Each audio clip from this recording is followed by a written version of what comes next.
میں ہوں کالو کوا، میرا کام ہے گانے گانا، مجھے بننا ہے ایک بڑا سا گیت گانے والا پکشی۔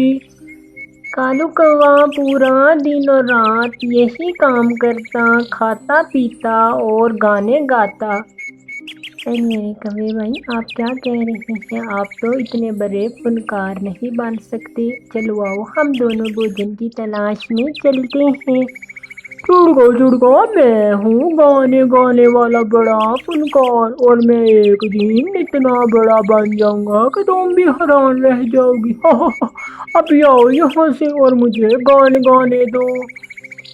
ایسے ہی کالو پھر سے اپنے گھونسلے میں بیٹھ جاتا ہے اور گانے لگتا ہے۔ چڑیا چلی جاتی ہے۔ دوسری طرف کبوتر اپنا مضبوط اور پکا گھر بنا رہا تھا۔ رانو چڑیا اور طوطے کو مضبوط پکا گھر ابھی نہ بنانا آتا۔ جنگل میں جو گھر تیار کرتا مضبوط اور پکا صرف کبوتر کرتا تھا۔ ارے کبوتر، ہمیں بھی گھر بنانا سکھا دو، پکا اور مضبوط، جس سے بارشوں میں ہمیں دقت نہ ہو۔ ہاں کیوں نہیں۔ ایسے ہی کبوتر رانو چڑیا اور طوطے کو اپنے ساتھ لے جاتا ہے اور اپنے گھر کی مرمت اور کام شروع کرتا ہے۔ جیسے میں کروں ویسے تم لوگوں نے دیکھنا ہے اور ویسے ہی کرنا ہے۔ پہلے یہ بڑی لکڑیوں کے ساتھ بانس کے ڈنڈے لگانے ہیں، اور پھر چھت کے اوپر یہ باریک لکڑیاں ڈالنی ہیں، اور ان لکڑیوں کو ڈال کر ہم اس کے اوپر کیلے کے پتے ڈالیں گے، جس سے ہمارا گھر مضبوط ہوگا، اور اس کے اوپر ہم گوبر اور کیچڑ کا لیپ کریں گے۔ ایسے ہی کبوتر کیلے کے پتے لینے بڑے کنویں کے پاس چلا جاتا ہے۔ رانو چڑیا اور طوطے کو بھی وہ کنواں بتاتا ہے۔ دوستو، یہ ہے وہ کیلے کا پیڑ۔ ارے یہ تو کیلے کا پیڑ بہت بڑا ہے کبوتر۔ ہاں چڑیا، میں یہاں سے ہی پتر لے کے جاتا ہوں کیلے کے، جو میرے گھر کو سرکشت رکھتے ہیں۔ ارے کبوتر، یہ پتے تو بہت بڑے ہیں، ان سے بہت فائدہ ملے گا، ہم بھی لے لیتے ہیں۔ ایسے ہی رانو چڑیا، طوطا، کبوتر وہ پتے بڑے بڑے توڑ لیتے ہیں اور اپنے گھر کی طرف چلے جاتے ہیں۔ میں ہوں کالو کوا، میرا کام ہے گیت گانا، مجھے ہے بننا بڑا فنکار گانوں والا۔ رانو چڑیا کوے کے ساتھ آتی ہے۔ ارے کوے بھائی، چلو ہم بڑا گھر بناتے ہیں، آپ ہماری مدد کریں۔ چڑگا میں تو کام نہیں کرتا، چل جا یہاں سے۔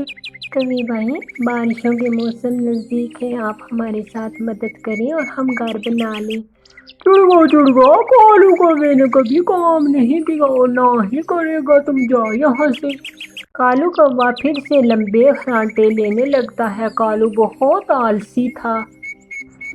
رانو چڑیا اپنے گھر کے لیے لکڑیاں کاٹنے لگتی ہے، اور دوسری طرف طوطا دور دشا میں جاتا ہے بھوجن کی تلاش میں، اور اس کو ندی کے پاس ڈھیر ماترا میں چاول کے دانے ملتے ہیں۔ ارے میں یہ چاول کے دانے کچھ لے جاتا ہوں۔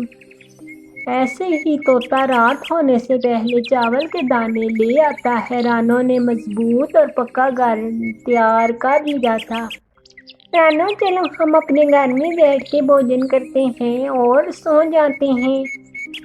ایسے ہی رانو اور طوطا اپنے نئے گھر میں بیٹھ کے مزے سے بھوجن کرتے ہیں۔ رات ہو جاتی ہے، اگلی صبح ہو جاتی ہے۔ کالو آلسی بچا کچا چن کر دانے کھا کر اپنا پیٹ بھرتا۔ میرا تو پیٹ بھر گیا ہے۔ کالو کوا روزانہ ایسے کرتا، کھا کے لمبی ڈکاریں مارتا، اور اس کو آگے پیچھے کا ذرا بھی چنتا نہ ہوتا۔ ارے چڑیا، پتہ نہیں کالو کتنا آلسی ہے، پتہ نہیں کیسے رہے گا۔ ارے ٹھیک ہے نا طوطے بھائی، اس کو آلسی ہی رہنے دے، ہم اس کی مدد نہیں کریں گے۔ ایسے ہی چڑیا اور طوطا ڈھیروں چاول کے دانے لے جاتے ہیں۔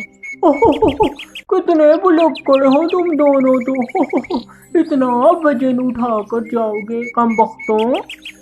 ارے کوے بھائی، بارشوں کے موسم نزدیک ہے، اگر بارش آ جاگی تو یہ سارے چاول کے دانے یہاں سے بہہ جائیں گے۔ کہاں سے بہیں گے چڑیا، یہ دانے یہ پکے زمین میں گڑے ہوئے ہیں، یہ نہیں پاگل تمہاری طرح۔